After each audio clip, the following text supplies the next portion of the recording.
في جملة كل صاحب بيزنس بيسمعها وبتفرحه جدا: أنا بحب المنتج بتاعك جدا بس مش هشتريه دلوقتي. طيب إزاي بتحبه ومش هتشتريه؟ هنا بنكتشف واحدة من أهم الحقائق في التسويق: مش كل اللي الناس بتحبه بيشتروه، ومش كل اللي الناس عايزاه بيقدروا يدفعوا ثمنه. الفيديو ده هيخليك تبص على فكرة التسويق من منظور جديد تماما.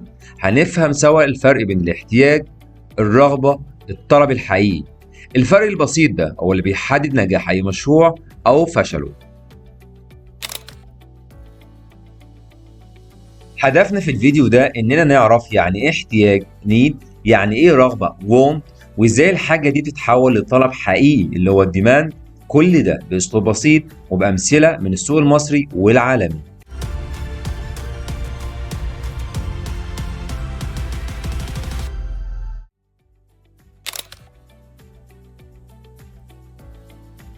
النيد أو الاحتياج هو شيء أساسي بيحتاجه كل إنسان، زي الأكل، الشرب، النوم، الأمان، الراحة، الترفيه.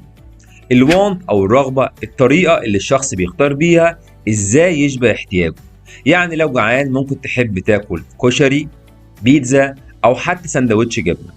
كلهم بيشبعوا نفس الاحتياج اللي هو الجوع، لكن كل واحد حسب ذوقه أو ظروفه.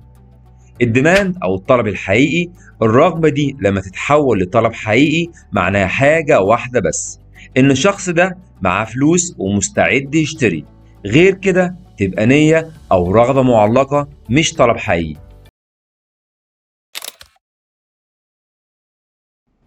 تعالوا مع بعض نبسط الموضوع أكتر من كده.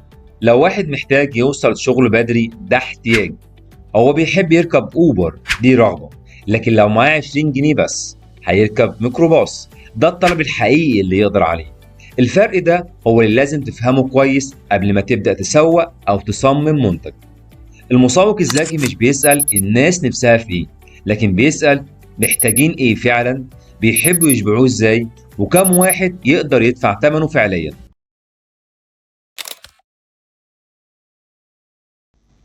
تعالوا مع بعض نطبق كل الكلام ده على شركتين، شركة مصرية وشركة عالمية. هنبدأ بالشركة المصرية، شركة فوري. احتياج الناس إنها تدفع فواتير بسرعة ومن غير طوابير. رغبة العميل يدفع من الموبايل من بيته. الطلب لما يبقى عنده محفظة إلكترونية ويفهم الطريقة ويكون معاه رصيد فعلا. فوري اشتغلت على الثلاث مستويات: لبت الاحتياج وقدمت الرغبة وسهلت الدفع عشان الطلب يحصل فعلا. نتفليكس الاحتياج الترفيه والمتعة بعد الشغل. الرغبة يشوف اللي هو عايزه من غير إعلانات. الطلب اشتراك شهري بسيط يخلي الناس تسيب القنوات التقليدية. وخلاصة فيديو النهاردة: أي مشروع أو منتج لازم يبدأ من 3 أسئلة: الناس محتاجة إيه؟ بتحب تشبعه إزاي؟